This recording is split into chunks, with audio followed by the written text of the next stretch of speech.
라고 이렇게 말합니다. 그런데 요셉은 단호하게 거절을 했죠. 그러니까 이 10절에 보니까 이 여인이 날마다 요셉에게 청하였으나 요셉이 듣지 아니하여 동침하지 아니할 뿐더러 함께 있지도 아니하니라. 여자가요 절대 포기하지 않고 근데 요셉이 좀 용모가 빼어나고 아름다웠다. 오늘 6절에 보니까 요셉은 용모가 빼어나고 아름다웠다. 좀 이게 얼굴이 좀 잘생긴 그런 얼굴이었던 것 같아요. 그러니까 이 보디발의 아내가 자꾸 윙크하면서 이 동침하기를 구했던 것이죠. 근데 요셉은 뭡니까? 하나님의 자녀 아닙니까? 그래서 너희 거부하게 되고 이제 옷자락을 붙잡고 이제 간청하니까 결국은 이제 그때는 옷이 통으로 됐기 때문에 이 옷자락을 붙잡고 안 놔주면 어떻게 되겠습니까? 그냥 그대로 그냥 벗고 그냥 속옷만 입고 이 밖으로 나가버리는 그런 사건이 일어나게 되죠. 그것 때문에 이제 요셉은 누명을 쓰게 됩니다. 그래서 오늘 14절에 그 여인의 이 여자가요, 그 집 사람들을 불러서 누명을 씌우죠. 주인이 히브리 사람을 우리에게 데려다가 우리를 희롱하게 하는도다. 그가 나와 동침하고자 내게로 들어오므로 내가 소리를 크게 질렀다. 본인이 유혹을 해놓고 이제 누명을 누구에게 씌웁니까? 이제 요셉에게 이 누명을 씌우게 되고 결국은 그 사실을 그 남편 보디발에게 거짓으로 그거를 알리게 되죠. 저 히브리 저 요셉이 나를 감탈하려고 했다. 그러니까요 보디발이 오늘 19절에 보니까 심히 노한지라 그 말을 듣고요 이 분노를 한 것입니다. 그리고 이제 어떻게 하게 됩니까? 감옥에 가두게 되죠. 그래서 당시에 그 노예가 범죄했을 때는 주인이 그 자리에서 죽일 수도 있어요. 왜? 그때는 노예가 하나의 나의 소유물이거든요. 그러니까 죽일 수도 있고요. 또 팔아 넘길 수도 있고. 그래서 전쟁 포로로 팔아 넘기기도 하고 또 노동 현장에 극심한 노동 현장에 팔아 넘길 수도 있는데 요셉을 옥에 가둔 것입니다. 감옥에. 그런데 오늘 20절에 보니까요. 이에 요셉의 주인이 그를 잡아 옥에 가두니 그 옥은 왕의 제수를 가두는 곳이었더라. 바로 정치범 수용소라고. 그 보디발은 누굽니까? 왕의 심리대장, 경호대장 아닙니까? 그렇게 왕의 특권들 중에 왕을 이렇게 모함하고 살해하려고 하는 그런 사람들을 가두는 그런 역할을 했어요. 근데 거기에 요셉을 가둔 것입니다. 근데 거기에 하나님의 그 오묘한 섭리가 있었던 것이죠. 왜 이런 누명을 쓰게 될까? 요셉은 의인이고 정말 하나님과 동행하는 자인데 왜 이런 누명을 쓰고 감옥에 가게 됐는가? 근데 감옥에 갔는데도 또 왜 그 왕들의 제수들을 가두는 그 감옥에 가두게 되는가? 그래 어떻게 돼요? 왕을 만나게 되죠. 그래서 우리가 언약 붙잡은 우리에게 일어나는 그런 여러 가지 문제, 어려움, 사건, 위기 거기에는 하나님의 세밀한 손길이 있는 줄 믿습니다. 이 보디발이 그 아내의 말을 듣고 결심하면 어떻게 돼요? 노예로 팔아버릴 수도 있거든요. 전쟁 포로로 팔을 수도 있고 그 자리에서 죽일 수도 있어요. 그리고 막 노동 현장에 그런데 팔아버릴 수 있는데 목에 가두었더라. 그 감옥이 뭐예요? 왕의 제수들을 가두는 거예요. 그 왕의 제수들을 가두는 그 감옥에 요셉이 갇히게 되었는데 거기에 왕의 측근인 술 맡은 관원장, 떡 맡은 관원장, 장관들이 들어오잖아요.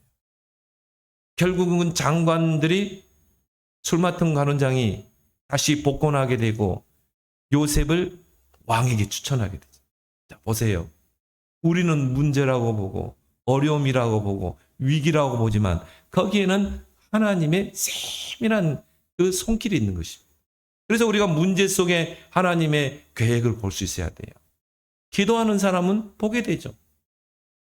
정말 언약 붙잡고 기도하는 사람은 그런 문제 위기 앞에서 절대 낙심하지 않습니다. 오히려 뭡니까? 하나님이 왜 이런 문제를 나에게 주셨지? 왜 하나님이 이런 위기를 나에게 주셨지? 질문하죠. 기도하게 되죠. 하나님의 계획을 찾기 위해서. 그 인물이 누구예요? 요셉입니다.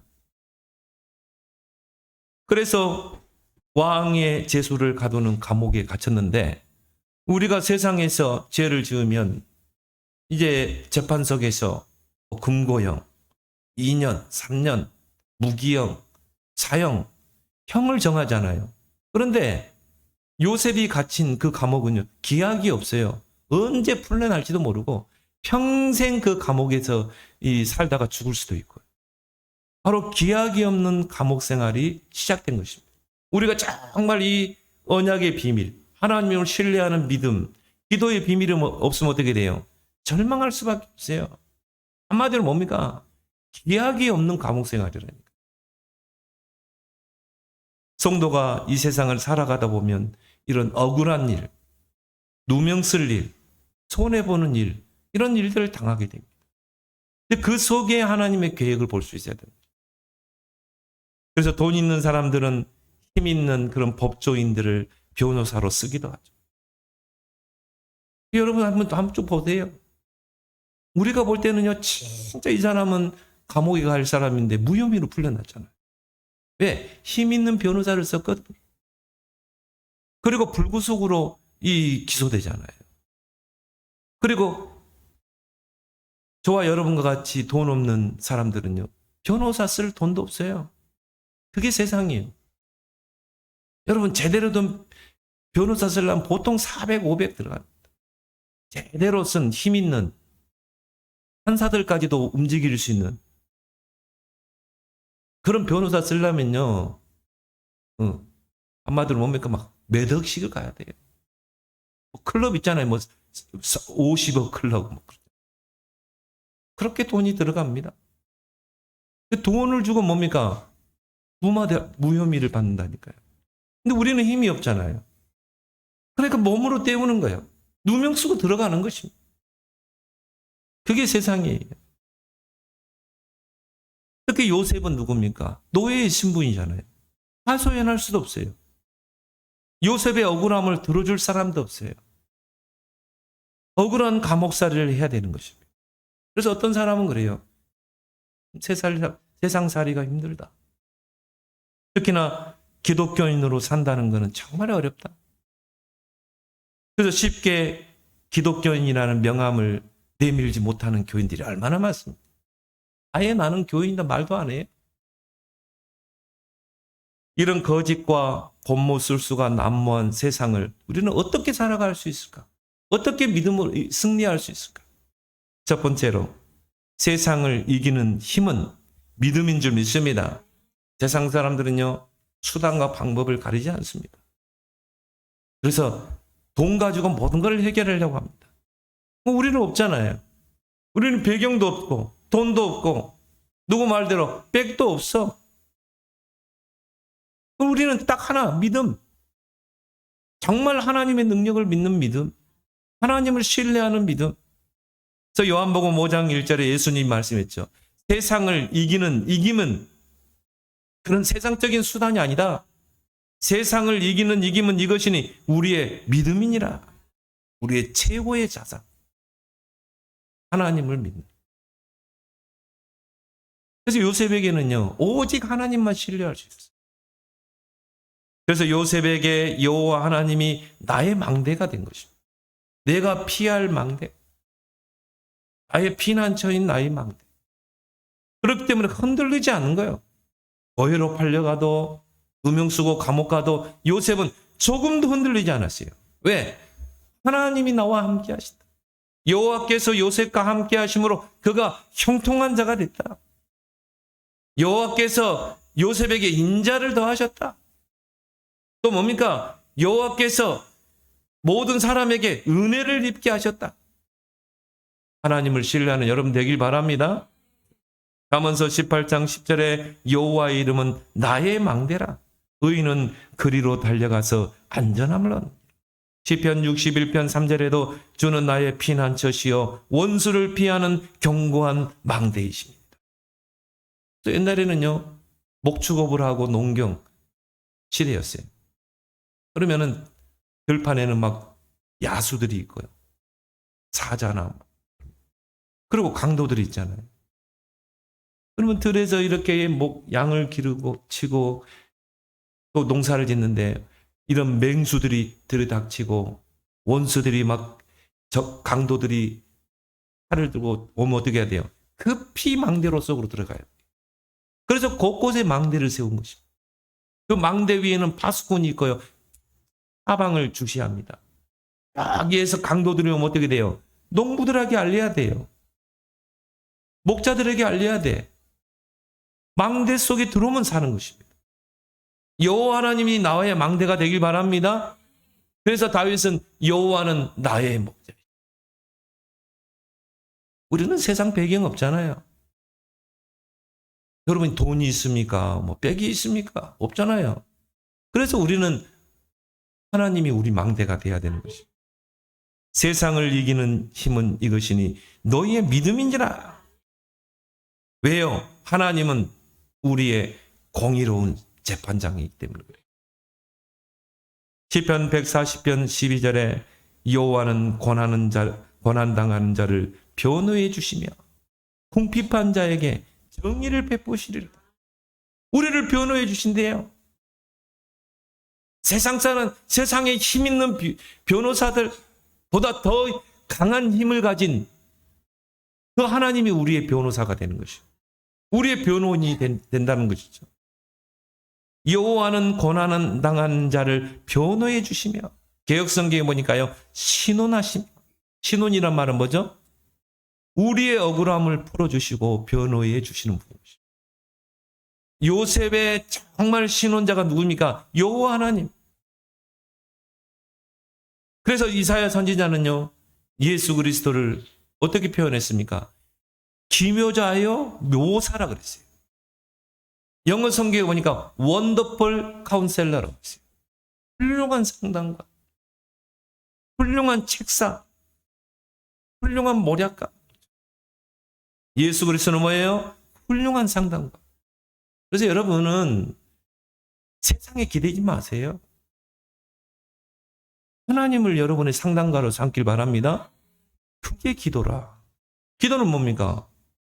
우리 인생의 변호사 되시는 그 성삼위 하나님께 우리의 억울함을 토로하는 것입니다. 하나님 도와주세요. 하나님이 나를 신원해 주세요. 하나님이 나의 변호사가 되어주세요. 하나님은 공의로우신 분이에요. 그래서 하나님의 속성이 두 가지가 있습니다. 사랑과 공의. 하나님은 절대 주의 백성들이 손해보지 않게 하십니다. 요셉이 망했습니까? 아니죠. 하나님이 요셉을 변호하시는데, 하나님이 요셉을 보호하시고 그 억울함을 다 보고 계시는데 결국 총리가 됐잖아요. 결국 세계복음화 했잖아요. 그래서 우리가 기댈 수 있는 분은 오직 하나님밖에 없어요.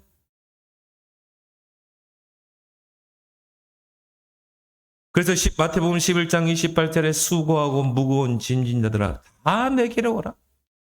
로마서 1장 17절에 오직 의인은 믿음으로 말미암아 살리라.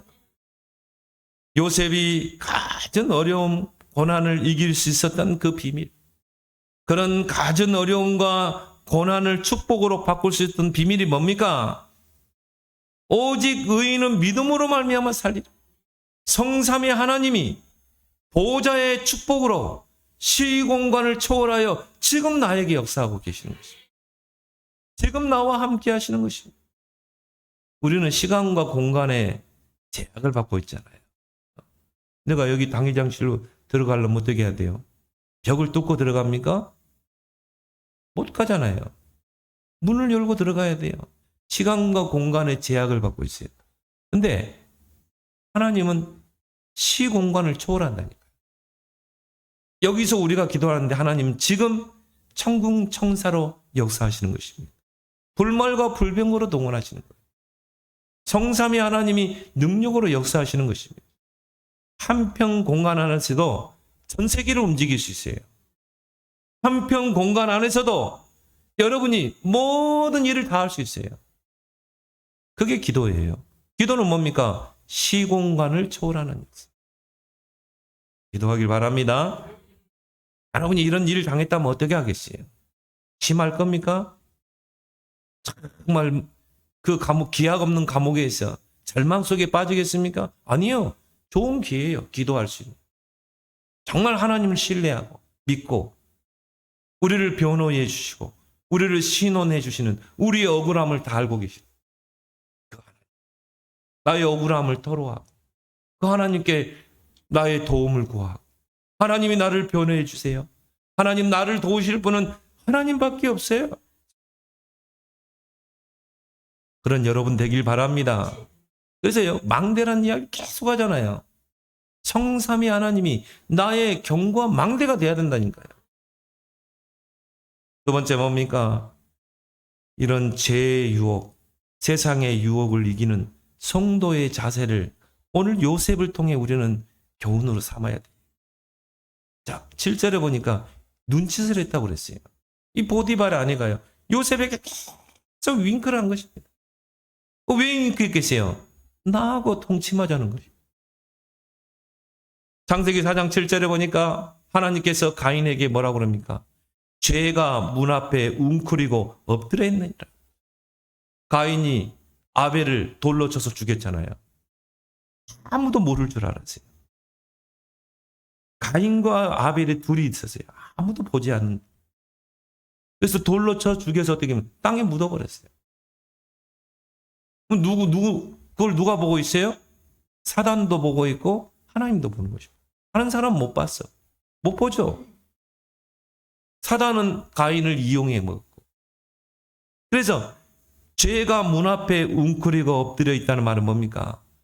히브리 언어에 보니까 여러분 그 동물의 그 왕국에 보면요. 사자가 그 사슴을 탁 덧질 때 어떻게 합니까? 낮은 포복으로 탁 가가지고 숲을 탁 숨어 있죠. 그리고 뭡니까? 웅크리고 있다가 사슴이 방심하고 있을 때 튀어가는 것입니다. 사탄이 그렇게 하는 것입니다. 우리 주변에는요, 우리를 유혹하는 것들이 많습니다. 이런 죄의 유혹, 이런 세상의 유혹, 이런 것들이 계속 윙크합니다. 눈치답니다. 이런 죄와 세상의 그 유혹, 그런 윙크를 우리는 어떻게 이길 수 있는가? 교인들을 보면요, 한 세 부류가 있어요. 절개형, 나는 목에 칼이 들어가도 신앙을 지키겠다. 요셉 같은 사람. 두 번째는 뭡니까? 적당히 타협하는 사람. 양다리 걸치는 사람. 그걸 보고 우리가 이중생활이라고 그러죠. 교회 올 때는 집사야. 장로요. 교회 밖에 나가면요, 세상 사람 똑같아. 적당하게 타협하고 사는 사람. 세 번째는 세속형. 아예 그냥 세속화돼. 노아 시대가 바로 그런 시대죠. 하나님의 아들들이 언약 버리고 믿음 버리고 세상의 딸들의 아름다움을 보고 시집가고 장가가고 그걸 육신적인 결혼 그걸로만 볼 필요 없어요. 하나님의 자녀들이 언약을 놓치고 믿음을 다 놓친 것입니다. 세상을 사랑하게 된 것입니다. 그러니까 어떻게 돼요? 네피림 흑암이 세상을 장악하게 된 것입니다. 죄악이 관영하게 되고 포악함이 강포함이 땅을 충만하게 되고 여러분은 어떻게 할 것입니까? 이런 세상이 유혹들이 나를 윙크할 때 이런 죄악들이 윙크할 때 눈짓할 때 오늘 10절에 보니까 이 여자가요 요셉이 자꾸 피하는데도 날마다 윙크했다고 그랬어요. 날마다 눈짓하고 윙크하고 나하고 동침해 또 그러면 오늘 11절에 보니까 요셉이 혼자 있을 때 여자가 좋은 찬스라고 했겠죠. 기회다. 그래가지고 이 아예 요셉의 옷자락을 잡았다는 거예요. 요셉의 옷자락을 잡고 한 번만 나하고 동침해. 이럴 때 세상이 나를 붙잡을 때 세상의 유혹, 정욕의 유혹, 이런 죄의 유혹이 나를 붙잡을 때 여러분 어떻게 할 것입니까? 오늘 7절, 8절에 보니까 단호하게 거절하길 바랍니다. 7절, 8절에 요셉이 뭐라고 그랬어요? 요셉이 거절하며 자기 주인의 아내에게 이르되 내 주인이 집안의 모든 소유를 간섭하지 아니하고 다 내 손에 위탁하였으니 이 집에는 나보다 큰 이가 없으며 주인이 아무것도 내게 금하지 아니하였어도 금한 것은 당신뿐이다. 왜? 당신은 그 보디발의 아내이지 않냐? 그런즉 내가 어찌 큰 악을 행하고 하나님께 죄를 범하리이까? 여러분이 이런 죄의 유혹과 세상의 유혹이 올 때 어떻게 해야 돼요? 단호하게 했죠. 거절하는 여러분 되길 바랍니다. 당하게 타협했다. 어떻게 돼요? 사단이 틈을 타는 것입니다. 그래서 뭡니까? 완전히 파멸로 만드는 것입니다. 그래서 여러분들이 이런 죄의 유혹이 오고 세상의 유혹이 올 때는요, 분명한 의사를 전달해야 돼요. 이 요셉이요, 그 여자에게 분명히 이야기하잖아요. 그 주인이 나에게 다 맡겼는데, 한 가지, 당신만 간섭하지 말라고 했지 않냐. 그래서 내가 당신의 그 의사에 따른다면, 동침한다면, 내가 이거는 하나님께 범죄하는 것이다. 두 번째 뭡니까? 귀를 닫으라. 10절에 보니까 여인이 날마다 요셉에게 청하였으나 요셉이 듣지 아니하며. 세상의 소리에 귀를 닫길 바랍니다. 세상의 소리에 귀를 닫고 하나님에 대해서 귀를 열어놔야 돼요. 그게 예배입니다. 예배는 뭐예요? 하나님께 내 귀를 여는 것입니다. 하나님의 음성을 듣는 것입니다. 하나님의 말씀을 내게 각인시키는 거예요. 그리고 하나님의 말씀을 나의 망대로 삼는 것입니다. 그래서 요한복음 4장 23절에 하나님은 신령과 진정으로 예배하는 자를 찾고 계시니라. 예배 시간에 귀를 열어서 하나님의 음성을 듣고자, 그리고 하나님의 말씀대로 순종하며 사는 그 사람을 찾고, 그래서 예배를 실패하게 되면요, 세상의 유혹과 그 물결의 홍수에 다 휩쓸려 가는 것입니다. 적당히 타협하고 완전히 무늬만 기독교 세속화되고. 그리고 어떻게 해야 돼요? 세상이 우리를 윙크할 때 가까이 하지 말라. 아예 가까이 하면 안 돼요. 오늘 10절에 말합니다. 함께 있지도 않아. 오히려 이 여자는 그런 여자입니다. 요셉이 그 여자만 보면 피했어요. 함께 있지 않아요. 고린도후서 6장 14절 15절을 보니까 너희는 믿지 아니하는 자와 멍에를 함께하지 말라. 그래서 여러분은요, 불신자와 절대 사업하지 마세요. 누가 동업하자 절대 하지 마세요. 이 사람 착한데요? 절대 하지 마세요. 색깔이 달라요. 불신자의 들으면 기분 나쁘겠지만 불신자는 하나님을 떠나 마귀에게 소속됩니다. 일평생 마귀에게 종로로 앉아요. 우리는 누구에게 속해 있어요? 하나님에 속해 있잖아요. 하나님의 통치를 받는 자 아닙니까? 물론 직장에서 불신자가 같이 식사도 하고 대화도 할 수 있지만 뭔 일을 한다, 가까이 하지 말아야 돼. 디모데후서 2장 22절에 너는 청년의 정욕을 피하고 주를 깨끗한 마음으로 부르는 자들과 함께 의와 믿음과 사랑과 화평을 따르라. 오늘 이 자리에 렘넌트들이 앉아야 돼. 특히 렘넌트 청년들이 이 말씀을 들어야 돼. 너는 청년의 정욕을 피하고 주를 깨끗한 마음으로 부르는 자들과 함께 의와 믿음과 사랑과 화평을 따르라. 주를 깨끗한 마음으로 부르는 자를 친구로 사귀어야 돼. 세상 사람들은 그래요. 친구를 많이 사귀어야 된다. 근데 하나님은 그러지 않아요. 친구를 많이 사귀려고 하지 말고 정말 믿음이 통하고 정말 신앙이 통하는 한두 명만 제대로 사귀면 돼요. 그런 친구들이 여러분 주변에 한두 명 있다. 여러분 최고 복받은 사람. 왜? 친구는요, 영향이 가게 돼 있어요. 여러분이 그런 친구들 만나서 같이 오늘 주일날 은혜 받은 말씀 나누고 내가 기도해서 응답받은 거 대화하고 신앙적인 대화를 하고, 그게 진정한 친구라니까요. 그래서 철이철을 날카롭게 하는 것처럼 친구가 그 사람의 얼굴을 빛나게 하느니라. 그래서 나는 랩런트들에게 이야기합니다. 친구를 많이 사귀려고 하지 마라.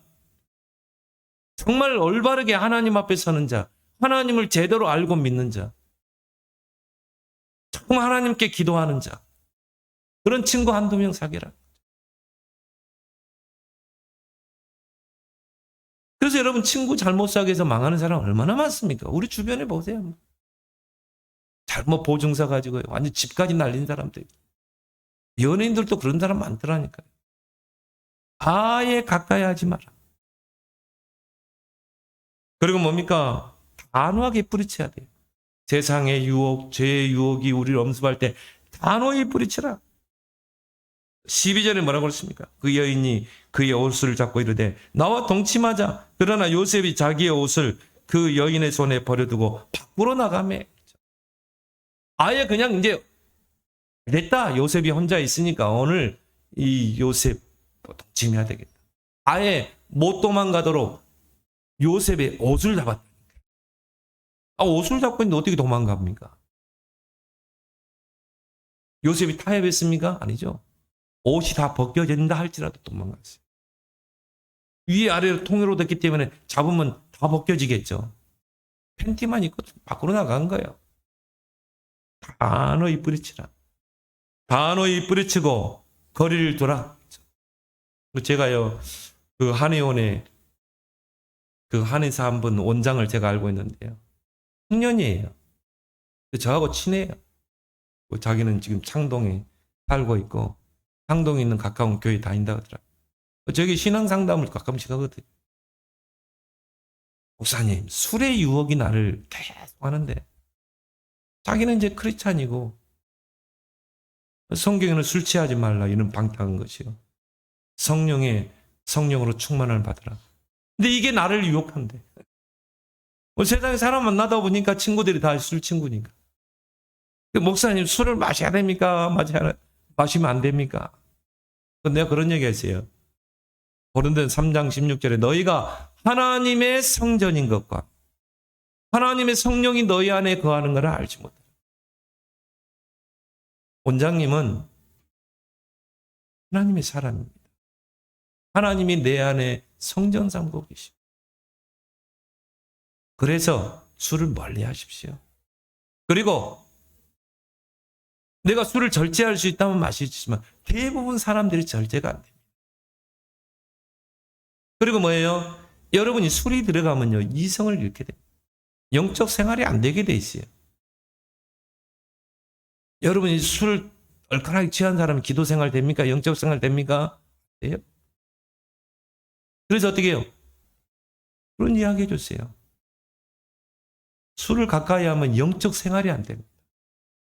우리는 영적인 사람 아닙니까? 우리는 늘 하나님과 기도로 소통하고 하나님의 계획을 찾는 사람 아닙니까? 그래서 술을 끊게 해달라고 기도하세요. 그럼 우리 안에 계신 성령 하나님께서는 그를 끊게 하십니다. 단호하게 뿌리치고 거리를 두라. 이게 바로 세상의 유혹, 죄악의 유혹을 이기는 그런 성도의 자세인 줄 믿습니다. 요셉 보세요. 단호하게 딱 끊어버려요. 단호하게 거절하고 세상의 소리에 귀를 닫고 하나님의 음성에 귀를 열고. 그래서 요한일서 2장 15절에 이 세상이나 세상에 있는 것들을 사랑하지 말라. 왜요? 우리는 세상에 속한 자가 아닙니다. 우리는 하나님께 속한 자예요. 이 세상이나 세상에 있는 것들을 사랑하지 말라. 이것이 하나님께로부터 온 것이 아니요 세상으로부터 온 것이다. 육신의 정욕, 안목의 정욕, 이생의 자랑이니 이것이 하나님께로부터 온 것이 아니고 세상으로부터 온 것이다. 그래서 세상이나 세상에 있는 것들을 사랑하지 말라. 이 세상은 복음화의 대상이지 사랑의 대상이 아닌 것입니다. 그래서 예수님은 너희는 세상의 빛이요 세상의 소금이라고 하는 것입니다. 우리는 세상 속에 살아야 돼요. 중세시대 때 교권이 타락하고 그리고 교회가 비대해지고 면죄부를 팔고 교회 사제들은 성도들의 주머니에 돈을 뜯어내는데 혈안이 돼 있을 때 그래가지고 서로 교회를 크게 웅대하게 대리석으로 짓는 120년 넘게 막 지은 교회도 있잖아요. 이게 중세시대예요. 완전히 타락하고 세상은 막 타락할 때 경건하다고 한 수도사들이 어디로 들어갔습니까? 산 깊이 들어간 거예요. 산속 깊이 들어가서 수도원 짓고 뭘 했습니까? 경건생활하고 그리고 명상하고 거기서 기도생활하고 거기서 성경 읽고 세상은 썩어져가고 부패해가고 교권은 완전히 타락할 대로 타락. 우리는 그렇게 살아야 됩니까? 우리도 저 깊은 산속에 들어가서 교회 짓고 거기서 나 혼자 경건생활 해야 됩니까? 예수님은 그랬어요. 너희는 세상에 살지만 세상에서 빛이다. 세상에서 우리가 직장도 다니고 돈도 벌고 같이 세상에서 불신자와 살지만 그렇지만 너희는 세상의 빛이요 세상의 소금이다. 어두움을 비추는 빛, 이 세상을 정화시키는 소금. 이게 우리의 정체성이고 이게 우리의 사명 아닙니까? 그렇지만 우리는 세상이나 세상에 있는 것을 사랑해서는 안 돼요. 그렇다고 우리가 세상과 완전히 단절하고 살 수는 없는 것입니다. 그래서 요한복음 3장 16절에 하나님이 세상을 이처럼 사랑하사 하나님이 세상을 사랑하사 독생자를 이 땅에 보내셨대. 하나님 진짜 이 죄악 세상을 사랑하십니까? 아니죠. 이 죄악 세상 속에 하나님이 구원받을 자가 있는 것이죠. 그래서 하나님을 이 세상은 이처럼 사랑하시고 그래서 독생자를 이 땅에 보내시고 십자가에 피를 흘리게 하시고 이 죄악 세상 정말 부패한 세상에 구원받을 영혼이 있다 이 말이에요. 그 영혼들을 우리가 찾아서 복음 주고 생명 살리는 거 이게 바로 우리의 사명인 줄 믿습니다. 세 번째로 뭡니까? 세계관을 바르게 정립하라. 그래서 세계관이란 말은 뭐죠? 세상을 보는 눈이죠. 세상을 보는 관점이죠. 우리가 이 세상을 어떻게 봐야 되는가? 나는 기독교인으로서 이 세상을 어떻게 봐야 되는가? 이게 세계관입니다. 그래서 어릴 때 들어간 것은요, 각인되고 뿌리내리고 세계관을 형성하게 돼 있어요. 그래서 그런 말 있잖아요. 말뚝과 발목에 줄이 묶인 코끼리. 코끼리가 얼마나 덩치가 큽니까? 근데 자기 발목과 말뚝과 끈으로 묶여 있어. 코끼리가 이거 한번 발로 차버리면 말뚝 부러지게 돼 있어요. 그런데 코끼리가 도망을 못 가. 근데 여기 어릴 때요, 애기 코끼리가 태어나면은 애기 코끼리는 엄마하고 같이 있으려고 그러죠. 그러면은 이 아기 코끼리를 엄마하고 분리시켜 놓고요, 기둥에다 묶어둔대요. 기둥과 자기 발목에 묶어두는 거예요. 그러면 이 아기 코끼리가요, 거기서 벗어나려고 막 발버둥을 치죠. 울면서 엄마를 찾으면서 막 울죠. 아무리 힘을 써봐도 아기 코끼리니까 기둥을 벗어날 수가 없는 거예요. 그러다가 막 울다 지치고 해가지고 나중에는요, 이제 뭡니까? 나는 이 기둥에 묶여 사는 인생이구나. 이게 각인된 것입니다. 이게 뿌리내린 거예요. 그럼 점점 커가지고 성인이 돼가지고 이제 완전히 덩치가 큰 코끼리인데도 말뚝에 끈으로 묶어놓으면 도망을 못 가요. 어릴 때 무엇이 들어가 각인되느냐에 따라서 세계관이 형성돼요. 그래서 디모데후서 3장 15절에 네가 어려서부터 성경을 아는 날, 우리 아이들 어릴 때부터 하나님의 말씀을 배우고 하나님 말씀을 각인시키고 그 말씀의 핵심인 복음으로 뿌리내리고 그것이 망대가 되도록 해서 그 성경의 관점, 복음의 관점으로 세상을 보도록, 그걸 보고 우리는 뭐라고 그래요? 성경적인 세계관이라고 그러죠. 복음의 세계관이라고 그러죠. 이런 세계관을 정립하는 데 중요한 것이 눈에 보이지 않는 영적 세계인 것입니다. 이 눈에 보이는 세상, 그 배후에 눈에 보이지 않는 영적 세계가 있다니까요. 그게 뭡니까? 사탄의 나라. 하나님의 나라, 영적인 이 두 나라가 지금 우리 눈에 보이지 않지만 치열하게 지금 싸우고 있는 것입니다. 이 사탄의 나라는 뭡니까? 사단이 임금 노릇하는 세상이죠. 그래서 요한복음 16장 11절 14절을 보니까 세상 임금 그랬죠. 고린도서 4장 5절을 보니까 세상 신, 자신이 경배받으려고 합니다. 많은 사람으로 알고 자신이 경배받으려고 해요. 그래서 만들어 놓은 게 뭡니까? 우상이에요. 그 우상은 뭡니까? 사탄이 많은 사람으로 또 경배받으려고 하는 거죠. 그래서 성경에서 우상 숭배를 금하는 것입니다. 모든 종교는 우상을 장려해요. 오직 하나님만 우상을 만들어 섬기지 말라는 거죠. 왜? 그게 바로 세상 신을, 사단을 숭배하는 것입니다. 이게 바로 사단의 나라입니다. 그렇게 해서 사단은 한 개인을 장악하고 한 가문과 가정과 한 지역과 나라, 민족, 전 세계를 장악하는 것입니다. 그래서 사탄이 전 세상을 네피림으로 장악한 시대가 바로 노아 시대였다. 그래서 하나님이 홍수로 심판하신 거예요. 그렇지만 눈에 보이지 않는 또 하나님의 나라가 이 우리가 사는 세상에 있는 것입니다. 하나님이 다스리시고 통치하시는 그 하나님의 나라. 저와 여러분들은 그 하나님 나라의 백성인 줄 믿습니다. 한 나라에는 뭐가 있습니까? 영역이 있죠. 땅이 있죠. 그리고 거기는 백성이 있죠. 그 백성을 다스리는 왕이 있죠.